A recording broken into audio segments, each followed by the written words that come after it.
हरे कृष्णा, राधे राधे। आप सभी का गीता क्लास में बहुत बहुत स्वागत है। ओम अज्ञानतिमिरान्धस्य ज्ञानञ्जनशलाकया चक्षुरुन्मिलितं येन तस्मै श्रीगुरुवे नमः। गुरुवे गौरचन्द्राय राधिकायै सदालय कृष्णाय कृष्णभक्ताय तद्भक्ताय नमो नमः।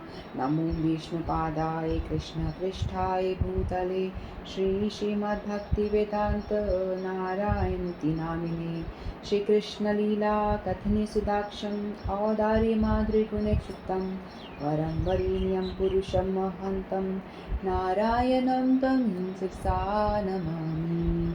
श्रीचैतन्यमनोभीष्टं स्थापितं येन भूतले स्वयं रूपः कदा मह्यं ददाति स्वपदान्तिकम् आजानुलम्बितभुजगं संकीर्तनकपित्रो कमलायताक्षो विशाम्भरो द्विजवरो धरं पालो वन्दे जगत्प्रियकरो करुणावतारो।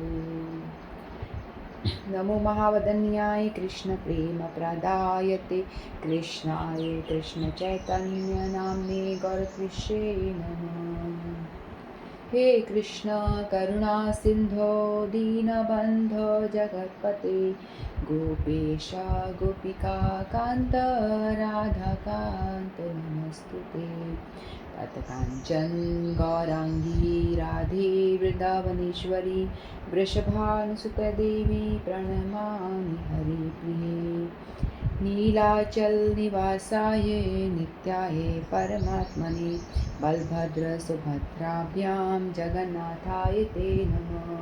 श्री कृष्ण चैतन्य प्रभु नित्यानंद श्री अद्वैत गदाधर शिवासादि भक्तवृंद वाञ्छाकल्पतरुभ्यश्च कृपा सिन्धुभ्येव च पतितानां पावनेभ्यो वैष्णवेभ्यो नमो नमः। हरे कृष्ण कृष्ण कृष्ण हरे हरे हरे राम राम राम हरे हरे। हरे कृष्णा कृष्ण कृष्ण हरे हरे हरे राम राम राम हरे हरे। मैं सर्वप्रथम अपने परमाराध्यतम गुरुपाद पद्म नितलीला प्रविष्ट विष्णुपाद अष्टोत्तर श्री श्रीमद्भक्ति वेदांत नारायण गोसाई महाराज जी के श्री चरणों में अनंत कोटि दंडवत प्रणाम करती हूँ। तत्पश्चात समस्त रूपानुगुरु परंपरा के चरणों में मेरा अनंत कोटि दंडवत प्रणाम। आप सभी को मेरा यथा योग्य दंडवत प्रणाम स्वीकार। हरे कृष्ण। तो हम सभी श्रीमद् भगवद गीता का अध्ययन कर रहे हैं और अष्टम अध्याय जिसका शीर्षक है भगवत प्राप्ति का अध्ययन कर रहे हैं। तो अभी तक हमने 15 श्लोक पूरे कर लिए थे और आज हम 16 और 17 दो श्लोक करेंगे। ठीक है, तो भगवान बता रहे थे, भगवान उस भक्ति योगी के बारे में बात करते जो शुद्ध भक्ति करता है और पूरी तरह से मुझ पे आश्रित है और वो उसकी क्या गति होती है। यानी वो वो मुझे ही प्राप्त होता है और वो उसे और कुछ चाहिए नहीं होता है, उसको यहाँ तक कि मुक्ति भी नहीं चाहिए होती है उस भक्त को, और वो मेरे गंतव्य को प्राप्त होता है, फिर वहाँ से जाके वापस नहीं आता। 16 श्लोक। अभ्रम भुवनालोक पुनरावर्तिनोऽर्जुन मामुपेत्य तु कौन्तेय पुनर्जन्म न विद्यते। अब्रह्मा भुवनालोका पुनरावर्तिनोऽर्जुन मामुपेत्य तु कौन्तेय पुनर्जन्म न विद्यते। श्री भगवान कहते हैं, इस जगत में सर्वोच्च लोक से लेकर निम्नतम सारे लोग दुखों का घर है। यहाँ जन्म तथा मरण का चक्कर लगा रहता है, किंतु हे कुंती पुत्र, जो मेरे धाम को प्राप्त कर लेता है वह फिर कभी जन्म नहीं लेता।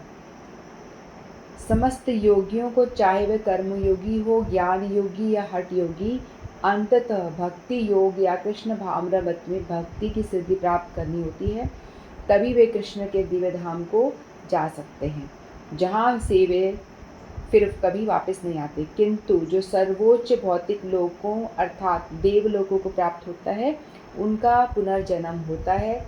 जिस प्रकार इस पृथ्वी के लोग उच्च लोकों को जाते हैं, उसी तरह ब्रह्मलोक, चंद्रलोक, तथा इंद्रलोक जैसे उच्चतर लोकों से लोग पृथ्वी पर गिरते हैं। छंदोपनिषद में इस पंचाग्नि विद्या का विधान है जिसमें मनुष्य ब्रह्मलोक को प्राप्त कर सकता है, किंतु यदि ब्रह्मलोक में वह कृष्ण भावनावत का अनुशीलन नहीं करता तो उसे पृथ्वी पर फिर से लौटना पड़ता है। तो भगवान यहाँ बता रहे हैं कि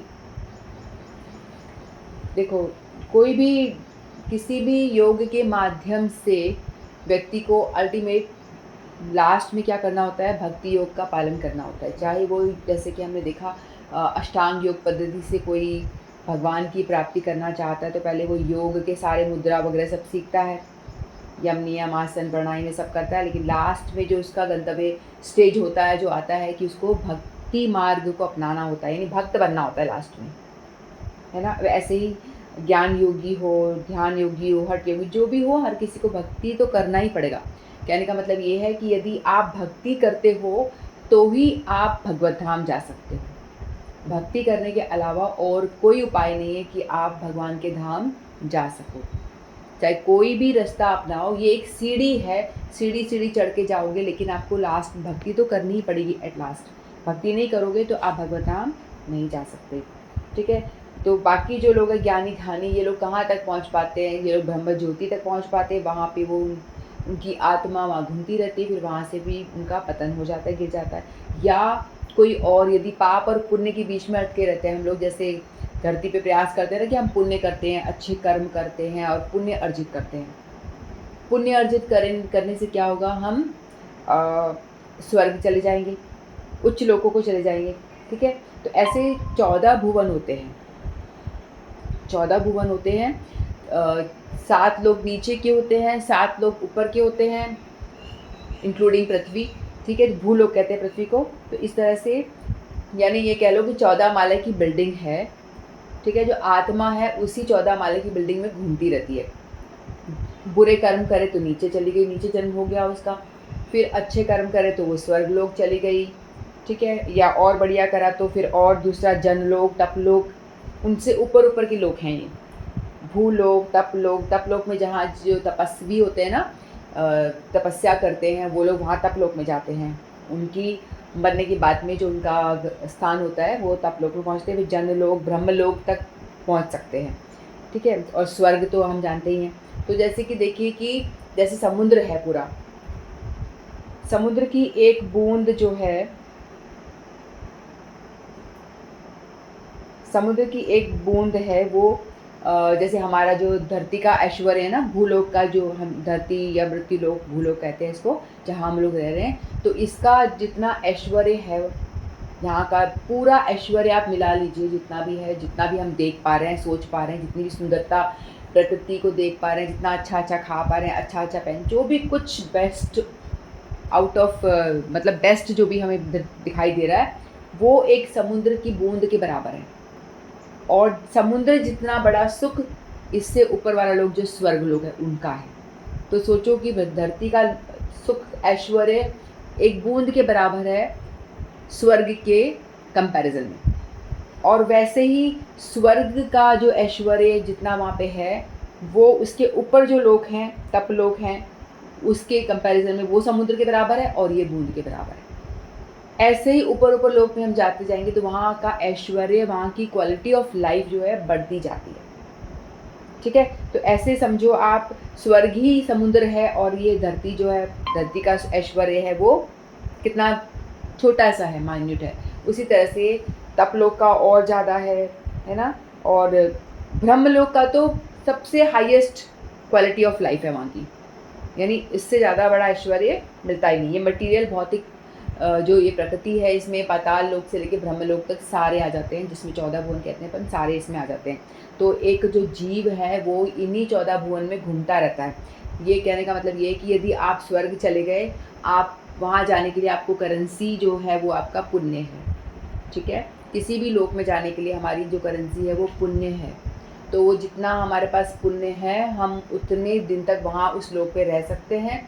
और जैसे ही हमारी करेंसी ख़त्म हुई, यानी हमारा ख़त्म हुआ पुण्य, वैसे ही हमको वापस धरती पे फेंक दिया जाता है। ठीक है, तो माया जैसे कि फुटबॉल नहीं होती, तो माया लात मार के कभी ऊपर भेज रही है, कभी नीचे भेज रही है, हमारे कर्मों के हिसाब से। कभी ऊपर माया ने ऊपर भेज दिया, कभी नीचे भेज दिया, कभी बीच में हो। लेकिन इन सभी लोगों में से आपको धरती लोग जो है, यहाँ पे मृत्यु लोग जिसे कहते हैं, यहाँ पे हम भजन कर सकते हैं, यहाँ पे हम लोग भगवान की प्राप्ति कर सकते हैं बहुत ईजी वे में। क्योंकि बाकी जगह आप जाओगे तो वहाँ पे आपको बहुत ज़्यादा, जैसे सतयुग में होता था ना कि बहुत ज़्यादा मेहनत करनी पड़ती है, तब जाके आपको थोड़ी सी कुछ भगवान के दर्शन मात्र का थोड़ा सा ध्यान सा होता है। हज़ारों हज़ारों हज़ारों साल आप तपस्या करोगे तब जाके भगवान कहीं आपकी स्मृति में आएंगे। लेकिन कलयुग में बहुत ही, भगवान ने कलयुग को ये एक वरदान भी दिया है। कहते हैं ना, कलोर देव निधि राजन अस्ति एको महान गुण है, कृतनाश देव कृष्ण से मुक्त संगो परम रजय। यानी कलयुग में अनंत दोष है, अनंत दोष है, दोषों से भरा हुआ है।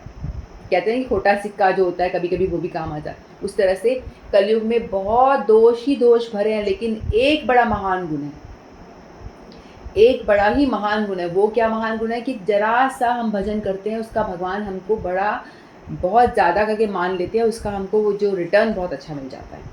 जो सतयुग में, त्रेता युग में बहुत हज़ारों हज़ारों साल करने के बाद में भी जो हमको नहीं प्राप्त होता था, वो कलयुग में थोड़ा सा भजन करके हमें मिल जाता है। तो वो भी उसमें कुछ ज़्यादा मेहनत नहीं, नाम थोड़ा सा करना है, उसी से आपको वो सारी चीज़ें प्राप्त हो जाती हैं। तो इसीलिए हम लोग को जो यहाँ पे धरती लोक में है, तो हमको प्रयास नहीं करना चाहिए कि हम स्वर्ग जाएं या हम और उच्च लोकों को जाएं, ब्रह्म लोक को जाएं। यदि आप ब्रह्मा लोक में भी चले जाते हो, ब्रह्म लोक में भी चले जाते हो, तो वहाँ पे भी सारी परेशानियाँ वहाँ पे भी है। जन्म मृत्यु जरा व्याधि, ये सारी परेशानियाँ वहाँ पे भी लगी है। स्वर्ग में भी बस उनका डिफरेंट तरीका है, ठीक है, लेकिन वहाँ पे भी लोग जन्मते हैं और मरते। ब्रह्मा जी का भी जन्म होता है, उनका मरते भी है। हम लोगों का एक जो साल है, हम 100 साल की उम्र जीते हैं, है ना। उसी तरह से ब्रह्मा का भी 100 साल होता है ब्रह्मा। लेकिन हम इसमें बताया कि काल जो है ना, काल की गणना कैसे होती है, ठीक है। हमारे 100 साल, वैसे ही उनके भी 100 साल होते हैं। ब्रह्मा 100 साल जीते हैं। उसी तरह से जो चींटियाँ हैं, मतलब हर एक लोक में सब 100-100 साल जीते हैं, लेकिन उनकी गणना के हिसाब से वो अलग होता है। जैसे चींटी भी 100 साल जीती हैं, लेकिन चींटी 100 साल कैसे जिएंगे भाई। लेकिन हमारे जब हमारा 48 आवर्स हो रहा है, मान लो चींटी की उम्र 48 आवर्स है, तो हमारा 48 आवर्स हो रहा है, लेकिन चींटी का हो गया पूरा 100, उनकी गणना के हिसाब से, चींटी गणना के हिसाब से। इसी तरह से हमारे मनुष्य गणना के हिसाब से हमारे 100 साल, जैसे देवता लोग हैं ना, मकर संक्रांति आती है, ठीक है, तो उस टाइम पे क्या होता है, मकर संक्रांति क्या होती है, जब सूर्य जो है मकर राशि में प्रवेश करता है, वो जो देवता होते हैं ना, देवताओं का क्या होता है, वो डे होता है। देवता लोग सो के उठते हैं एक दिन, यानी देवताओं का एक दिन होता है 24 घंटे, दिन और रात। जब रात को सो कर के उठते हैं तो मकर, हमारे धरती पे हम मकर संक्रांति मनाते हैं। तो उस टाइम पे देवताओं का सूरज उगता है, उनका दिन होता है। तो देवताओं का 1 डे इजिकल टू हमारा 1 साल पूरा, हमारा 1 साल इजिकल टू देवताओं का 1 डे, ऐसा होता है। तो इस तरह से जो गणना होती है ना, सबकी डिफरेंट होती है, काल की गणना उस तरह से डिफरेंट होती है। तो हम लोगों को क्या करना चाहिए, जैसे हम कहीं अलग अलग लोक में भी चले गए, तो वहाँ से भी लौट कर हमको वापस आना ही पड़ता है।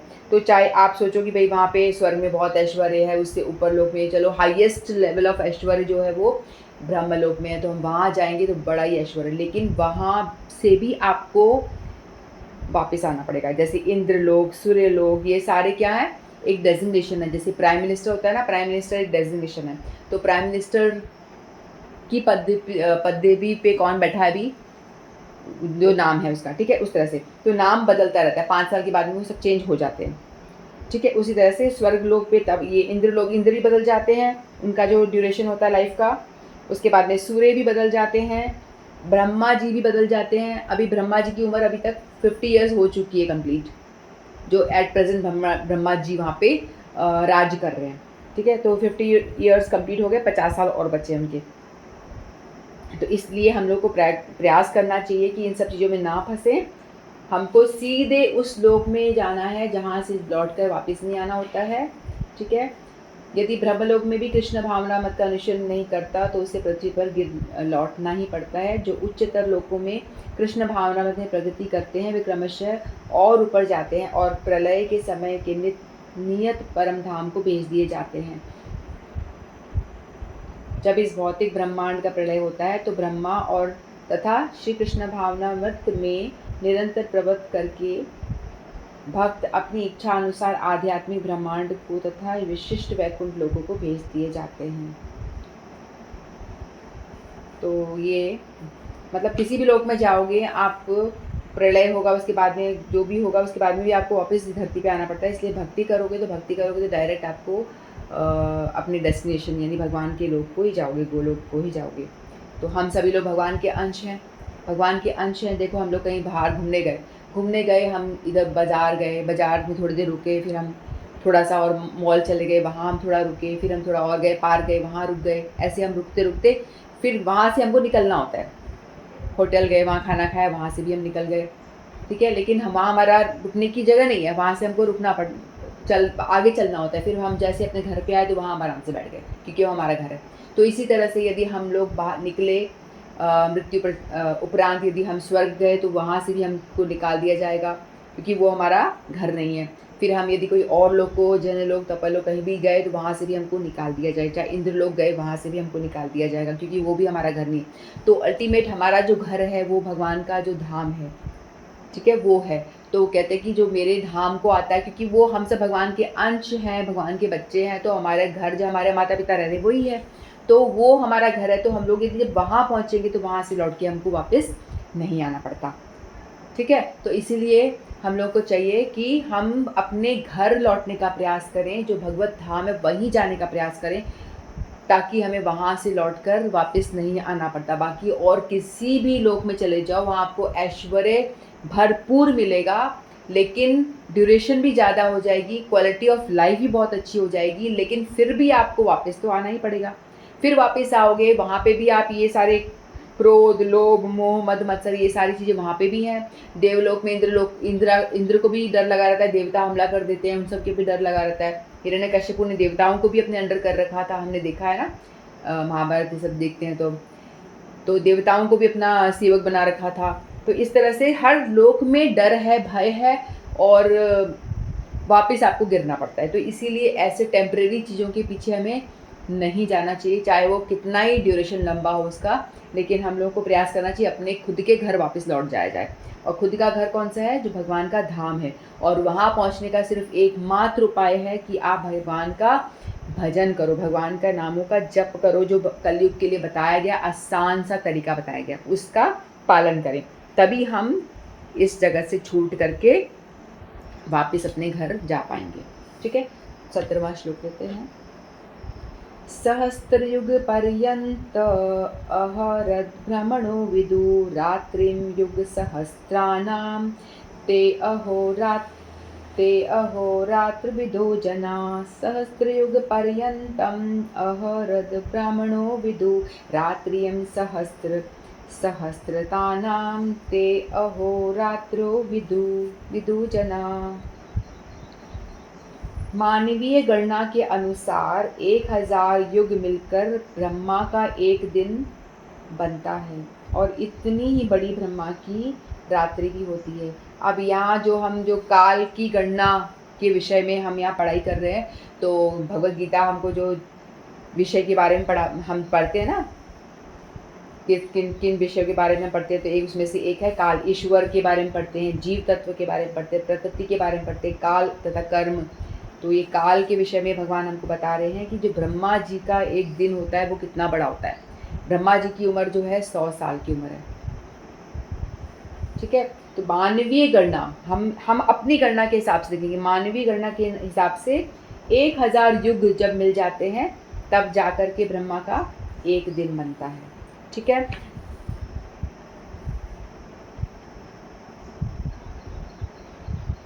जैसे हमको सबको पता है कि 4 युग होते हैं, है ना। तो सतयुग सबसे पहले, सतयुग, त्रेता, द्वापर और कलयुग, ठीक है। कलयुग की अवधि कितनी है? 4,32,000 साल।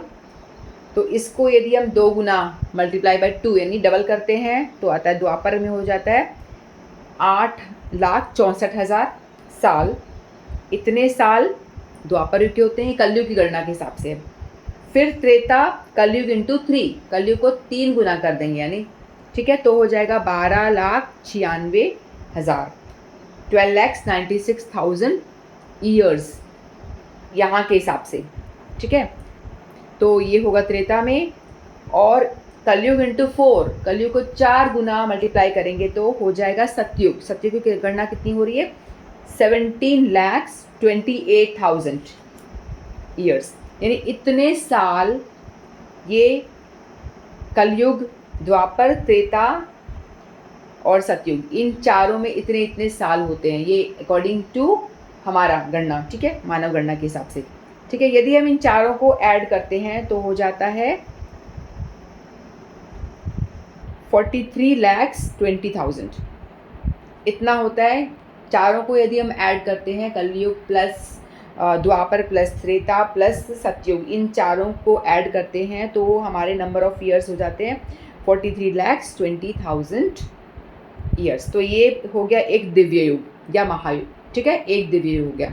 तो ऐसे हमने चारों को एक बार प्लस किया तो हो गया 43,20,000 हो गया, तो ये हो गया 1 दिव्य युग। तो ऐसा इनटू 1000, ठीक है, एक पूरा चतुर्युग हो गया। इसको यदि हमने 1000 से मल्टीप्लाई कर दिया तो उतना हुआ ब्रह्मा का 12 आवर्स यानी दिन, और उतना ही बड़ी हुई रात, तो यानी 24 आवर्स में इंटू आप 2000 कर दीजिए, ठीक है। समझ में आ रहा है? थोड़ा डिफ़िकल्ट है, लेकिन ब्रह्मा का कितना बड़ा दिन होता है वो समझाने का मैं प्रयास कर रही हूँ, यानी भगवान प्रयास कर रहे हैं, मैं तो पढ़ रही हूँ, ठीक है। तो ये 4 युग जो है, इनको यदि हम ऐड करते हैं और इसको मल्टीप्लाई बाय 1000 करते हैं, सहस्त्र यानी 1000 से मल्टीप्लाई करते हैं, तो उतना बड़ा जो है ब्रह्मा जी का एक दिन होता है। दिन मतलब डे टाइम, और उतनी बड़ी ब्रह्मा जी की रात होती है, यानी एक दिन को हम डे प्लस नाइट मिला के हम एक दिन कहते हैं ना, तो जो हमारा 24 आवर्स होता है वो ब्रह्मा जी का कितना बड़ा हो जाता है। देखो, 1 डे ऑफ ब्रह्मा, इसको यदि हम करते हैं तो ये हो जाता है 164 करोड़ साल। हमारी गणना के हिसाब से, धरती गणना के हिसाब से 164 करोड़ साल हो जाते हैं, यानी एक दिन ब्रह्मा का, ये सिर्फ एक दिन, यानी एक दिन में ब्रह्मा कितने सारे लोगों को मरते हुए देख रहा है, कितने सारे लोग मर रहे हैं, जा रहे हैं, हमारा तो संहार हो जाता है। हमने वो कथा सुनी थी ना, जब वो जगन्नाथपुरी मंदिर की स्थापना हुई थी, जो राजा इंद्रधूम ब्रह्मा जी को बुलाने के लिए जब जाते, तो ब्रह्मा जी का तो थोड़ा सा ही टाइम गया है, ब्रह्मा जी तो गए हैं और वापस बुलाकर वापस ये इंद्रधूम राजा ब्रह्मलोक में गए हैं और बुलाकर बस इन्विटेशन देके वापस पहुँचे हैं यहाँ। तब तक वहाँ की गणना के हिसाब से यहाँ पे तो पूरा प्रलय सब हो चुका है, मंदिर भी धस गया अंदर, ऐसा हो गया। हमने पढ़ा था ना, सुना था ना कथा। तो इसलिए ब्रह्मा का एक दिन इतना बड़ा है। ऐसे ही ब्रह्मा का जैसे हमारा महीना होता है 30 दिन का, वैसे ही ब्रह्मा का एक दिन इतना इतना ऐड करो तो 30 दिन का एक महीना। फिर वैसे ही एक साल में कितने, 12 महीने, फिर एक साल। तो ऐसी ब्रह्मा की उम्र होती है 100 साल की उम्र होती है। लेकिन ब्रह्मा का एक दिन कितना बड़ा है, देखो 164 करोड़ साल का तो एक दिन है ब्रह्मा का, हमारी गणना के हिसाब से। समझ में आ रही? तो इतना बड़ा ब्रह्मा का दिन है और इतने साल ब्रह्मा जीता है, और एक दिन में ही वो पता नहीं एक दिन में ही कितने सारे को लोगों को मरते हुए देखता है, संहार करते हुए ब्रह्मा जी देखते हैं, ठीक है। लेकिन इतनी बड़ी उम्र होते हुए भी, इतना ऐश्वर्य वहाँ ब्रह्मलोक में होते हुए भी, सब कुछ होते हुए भी, तो भी ब्रह्मा की मृत्यु होती है। 100 साल के बाद ब्रह्मा जो है चेंज हो जाते हैं। लेकिन ब्रह्मा जो है वो ब्रह्मा है, उनका काम है कि भगवान के आदेशों का पालन करना। तो ब्रह्मा जी तो एक अच्छे भक्त ऑलरेडी हैं, तो वो तो चलो अपने साल के अपना करके, यदि वो भक्त अच्छे हैं तो वो भगवान तक पहुंच जाएंगे। यदि वो अच्छे भक्त नहीं हैं तो दोबारा ज़मीन पे भी आ जाएंगे। हमें नहीं पता, हो सकता है हम भी ब्रह्मा बने हो कभी, क्योंकि 14 भुवन में घूम रहे हैं ना हमारी आत्मा। कितने सारे जन्म ले लिए, हो सकता है कभी नरक में गए होंगे, कभी इंद्र भी बने हों, आप भी बने हो, मैं भी बनी हूँ, कभी देवता भी बने हुए होंगे, कभी ब्रह्मा भी बने होंगे, कभी पता नहीं राक्षस भी बने होंगे, कुछ भी बने होंगे, जानवर भी बने होंगे। तो हमें नहीं पता कि हम लोग कितनी योनि में घूम घूम के आ चुके हैं और क्या कुछ नहीं बन चुके हैं, है ना। लेकिन तो भी क्या हो रहा है, हम ये जन्म मृत्यु जरा व्याधि इन चक्रों में फंसे हुए हैं। चाहे ब्रह्मा का जो इतना बड़ा दिन है और इतनी लंबी लाइफ वो जी रहा है, इतना ऐश्वर्य सब कुछ है, तो भी उसको मरना पड़ता है, तो भी उस ब्रह्मा को भी मृत्यु लोक में आना पड़ता है। तो इसीलिए बताओ, इतना इस गंतव्य को प्राप्त करने के बाद में भी क्या फ़ायदा। तो हमें उसके लिए प्रयास करना चाहिए ना, जहाँ से लौट कर वापस नहीं आना पड़ता। ठीक है, तो देखो हमारी लाइफ में कितने प्रलय होते हैं। एक तो प्रलय हमारे साथ होता रहता है कि हमारे जो कष्ट हमारे बॉडी पे बीमारी के रूप में आते रहते हैं, एक तरह का तो ये छोटा प्रलय हो गया। फिर हमारी मृत्यु होती है, तब दूसरा प्रलय हो जाता है। फिर तीसरा प्रलय कब होता है, जब पाताल से लेके पृथ्वी लोग सब डूब जाते हैं पानी के अंदर,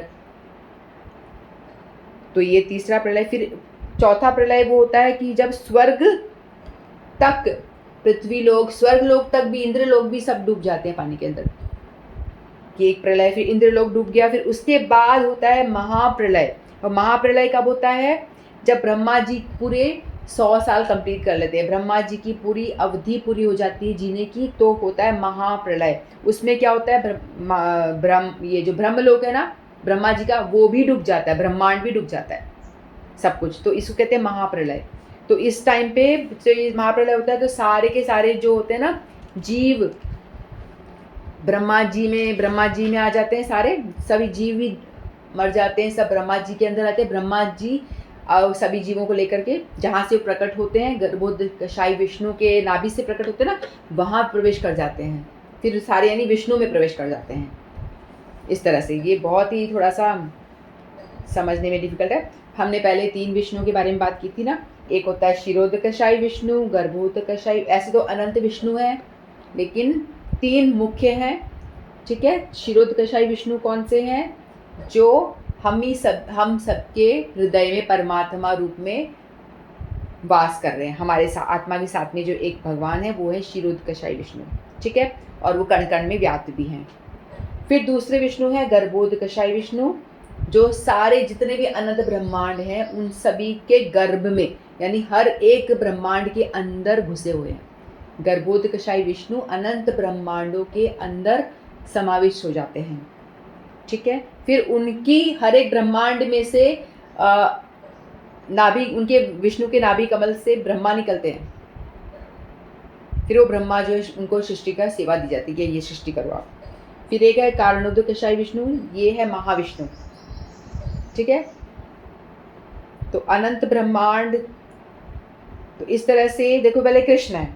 ठीक है, कृष्ण है, कृष्ण में से बलराम जी प्रकट होते हैं, बलराम से संकर्षण, बलराम से नारायण, ये संकर्षण जो है नारायण जैसे होते हैं, नारायण की जैसे। ठीक है, तो कृष्ण से प्रकट हुए, कृष्ण ने अपने आप को एक्सपैंड करा बलराम जी में, बलराम जी ने नारायण में, नारायण से फिर संकर्षण, जो भी नारायण का ही एक फॉर्म है। ठीक है, अंश होते जा रहे हैं उनके। फिर संकर्षण से कारणोदकशायी विष्णु, जो महाविष्णु कहते हैं, जो ये सारा संचालन जो हो रहा है, सब कुछ अनंत ब्रह्मांड, देवी देवता सब निकल रहे हैं, वो कारणोदकशायी विष्णु शीर सागर में सो रहे हैं, और वो जब सांस ले रहे हैं, लंबी सांस, प्राणायाम क्या बोलते हैं, प्राणायाम जो करते हैं ना, सांस लिया सारे अंदर चले गए, सारे जीव, प्रलय हो गया। सांस छोड़ा सारे जीव बाहर आ गए, सभी लोगों का जन्म हो गया, सृष्टि आ गई। सांस अंदर बाहर कर रहे हैं, प्राणायाम कर रहे होते हैं में तो लोग मर रहे हैं और सृष्टि हो रही है और प्रलय होते जा रहा है। वो सो रहे हैं आराम से, कारणोदकशायी विष्णु जो है, ये जिसको महाविष्णु भी कहते हैं, ये सो रहे हैं और ये प्राणायाम सांस अंदर बाहर कर रहे हैं, उतने में ही उनके अनंत, उनके पोरों में से भी, हर एक पोर में से भी अनंत ब्रह्मांड निकलते चले जा रहे हैं। तो कितने सारे ब्रह्मांड है, जैसे आकाश में तारे हैं ना, उतने ही ब्रह्मांड भी। हम तो एक ब्रह्मांड की बात कर रहे हैं जिसमें हम रह रहे हैं, उसमें छोटी सी जगह एक भारत में रह रहे हैं, तो ऐसी अनंत ब्रह्मांड है। तो भगवान कृष्ण उनसे नारायण, नारायण से संकर्षण, संकर्षण से कारणोदक कषाय विष्णु, जो उनके सांस लेने मात्र से अनंत ब्रह्मांड निकल रहे हैं। फिर उन्होंने कारणोदक कषाय विष्णु ने अपने आप को, अपने अंश को प्रकट करा, वो है गर्भोदक कषाय विष्णु, जो सभी के ब्रह्मांड के गर्भ में वो प्रवेश कर जाते हैं। फिर उन्होंने अपने आप को एक्सपैंड किया, वो है क्षीरोदक कषाय विष्णु, जो हमारे अंदर परमात्मा स्वरूप में है। तो कृष्ण का तो बहुत अंश मात्र ही हुए ना, ये सब अपने आप कृष्ण ही एक्सपैंड करते जा रहे हैं ना। तो ये कृष्ण के यानी अंश मात्र ही है जो ये सृष्टि को चला रहे हैं। जो विष्णु है, विष्णु ही कृष्ण के अंश मात्र हैं। ठीक है, तो हम लोगों को चाहिए कि हम ये अंश की चक्कर में भी ना पड़े, विष्णु और इन सब को भी छोड़ करके हम भगवान जो पूर्ण है उनकी पूजा करें। ठीक है, जो कृष्ण है, जो जिसने भगवत गीता सुनाई है, जो भगवत गीता जिसने अर्जुन को सुनाई है, वो भगवान कृष्ण है, जो कि पूर्ण है, जो पूर्ण है। ठीक है, तो हम जो ये हरे कृष्ण महामंत्र का जप करते हैं, तो हम इसको साधारण समझने की भूल ना करें, क्योंकि ये वो मंत्र यानी वो ऐसा मंत्र है, ऐसा उसके अंदर पावर है कि जो पूर्ण कृष्ण है उनको वशीभूत कर लेता है। ठीक है, तो ये मंत्र जो हम भगवान ने स्वयं दिया है, चैतन्य महाप्रभु के फॉर्म में आके खुद ही ने इस मंत्र का प्रचार किया है, खुद ने हाथ ऊंचे करके गाया है और लोगों को बताया नाचो गाओ कृष्ण भजन करो और भक्ति करो और चले जाओ गोलोक भगवान के धाम। तो ये भगवान ने खुद ये विधि बताई है। तो ये मंत्र हम जिसको सोच रहे हैं कि सामान्य से कोई मंत्र है, ये सामान्य मंत्र नहीं है। ये जो मैंने आपको बताया, विवरण किया अभी, ब्रह्मा जी को ही देख लो कितना बड़ा है, ब्रह्मा जी का अवधि कितनी बड़ी है, इंद्र, बाकी स्वर्ग, सबके ऊपर ऊपर ऊपर जाते जाते ये विष्णु के बाद में कृष्ण। तो उस कृष्ण को जो पूर्ण है, जिसके ऊपर और कोई नहीं है, ठीक है, जिसके ऊपर कोई नहीं है, उनको हम कंट्रोल कैसे कर सकते हैं? ये हरे कृष्ण महामंत्र का जप करके। तो इसीलिए हमको चाहिए कि हम ये, इसमें हमको कुछ और मेहनत करनी नहीं है, कुछ भी परेशानी नहीं होती करने में, सिर्फ ना पैसा लग रहा है, ना कोई खर्चा हो रहा है, ना ऐसा बोला गया है भाई कलयुग के जीवों के लिए सूटेबल भी है, भाई नहीं नहा पा रहे कोई बात नहीं, बीमार हो बिस्तर में पड़े कोई बात नहीं, हाथ में माला ले लो, जप कर लो, सोते सोते कर लो कोई बात नहीं, बूढ़े हो नहीं उठ पा रहे कोई बात नहीं, लेट जाओ, पैर वो नहीं मुड़ पा रहे हो, फोल्ड नहीं कर पा रहे हो, फैला के कर लो कोई बात नहीं। यानी किसी भी स्थिति में, किसी भी कंडीशन में, कैसे भी आपको नाम जपने की अनुमति भगवान ने दी है। और आप नाम जपोगे, जैसे जैसे नाम जपना यानी आप फ़ोन नंबर डायल कर रहे हो, भगवान बैठे हैं, जो पूर्ण भगवान कृष्ण हैं जो बैठे हैं अपने गोलोक धाम में, जैसे आप यहाँ से नाम जपोगे तो भगवान को वो फ़ोन नंबर डायल हो रहा है। एक नंबर डायल करोगे तो भगवान वहाँ हिल जाते हैं, फिर दूसरा डायल करोगे तो भगवान हिल जाते हैं। तो जितना नाम आप जपोगे भगवान से आपकी उतनी ही कनेक्शन बनता जाएगा। और जो लोग ज़्यादा जपते हैं तो वो उनके तो भगवान की डायरेक्ट बातें भी होती हैं, जैसे अपन फ़ोन पे बात कर रहे हैं ना, वो डायरेक्ट बातें करते लीला में। ठीक है, वाईफाई लगा होता है, उनके भगवान के दर्शन होते रहते हैं। और जैसे हमारे सनातन गोस्वामी के विषय में कल मैंने बताया आपको, तो वो बातें करते थे भगवान से, उनका वाईफाई इतना तेज है, उनका कनेक्शन इतना तेज है, हमेशा उनकी सतत भगवान रहते हैं चिंतन में। तो इसीलिए हम लोगों को हरे कृष्णा महामंत्र जो भगवान ने दिया है, बड़ा आसान तरीका, उसको हमें पकड़ना चाहिए और नामों का जपन करना चाहिए। भगवत गीता जो पूर्ण भगवान कृष्ण उन्होंने ये बोली है भगवत गीता, यदि हम इसको सुनकर सेवा करें या बोलकर सेवा करें या इस गीता का प्रचार करके सेवा करें या इस गीता सुनने के लिए लोगों को इनवाइट करके सेवा करें, या हमें जो समझ में आया वो अपने लोगों को बता करके, तो भगवान उससे बड़े प्रसन्न होते हैं। जो भी भगवत गीता सुनाता है, भगवान कहते हैं जो मेरा प्रचार करता है, जो मेरे विषय में लोगों को बताता है, और वो आप भी बताते हो, बता सकते हो, तो वो मेरा बड़ा प्रिय है। और कोई इसमें कोई भी संशय नहीं है कि वो भगवत धाम आएगा ही आएगा। जैसे हम सब सुन रहे हैं, तो भगवान के हिसाब से हम लोग को जाना चाहिए। ठीक है, तो हम लोग को भगवान ने आश्वासन दिया है, तो हम लोग भगवद गीता पढ़ें और जानने का प्रयास करें। ठीक है, इस भौतिक ब्रह्मांड में ब्रह्मा भी जन्म, जरा, रोग तथा मरण की क्रिया से अछूते नहीं हैं, किंतु चूंकि ब्रह्मा इस ब्रह्मांड की व्यवस्था करते हैं, इसलिए वे भगवान की प्रत्यक्ष सेवा में लगे रहते हैं। फलस्वरूप उन्हें तुरंत मुक्ति प्राप्त हो जाती है। यहाँ तक कि सिद्ध सन्यासियों को भी ब्रह्मलोक भेजा जाता है, जो इस ब्रह्मांड का सर्वोच्च लोक है, किंतु काल क्रम से ब्रह्मा या ब्रह्मलोक के सारे वासी प्रकृति के नियमानुसार मरणशील होते हैं। वहाँ भी चले जाओगे तो वहाँ भक्ति नहीं करोगे तो वापस मरणशील ही है। अगर वहाँ जाके भी भक्ति करोगे, ब्रह्मा भी यदि भक्ति करता है, भक्त है, कभी कभी ब्रह्मा अपने ड्यूटी कर रहे हो, भक्ति ना कर रहे हो, तो उनको जन्म लेना पड़ेगा यदि। लेकिन ब्रह्मा यूजुअली भक्ति ही होते हैं, भक्ति करेंगे तो वो उनको भी दोबारा ब्रह्मा बनना नहीं पड़ेगा। वो भगवान के धाम जाके वहाँ पे भगवान के सानिध्य में रह के आनंद करेंगे। तो हम सबको चाहिए कि हरे कृष्णा महामंत्र जो भगवान ने बहुत ही आसान पद्धति बताई है कलयुग के जीवों के लिए, तो उसे पालन करना चाहिए। हमें रोज भगवत गीता और भागवतम का श्रवण कीर्तन करना चाहिए। हरि नाम जितना हम कर सके उतना हमें जपना चाहिए, जितना हमारे सामर्थ्य है उस हिसाब से हमें जप करके अपनी लाइफ को सक्सेसफुल बनाना चाहिए। ठीक है, तो हमारे आज 2 श्लोक पूरे हुए, 16 और 17। वाञ्छाकल्पतरुभ्यश्च कृपा सिन्धुभ्येव च पतितानां पावनेभ्यो वैष्णवेभ्यो नमो नमः। श्रीमद्भगवद्गीता की जय। आप सभी की जय। हरे कृष्ण।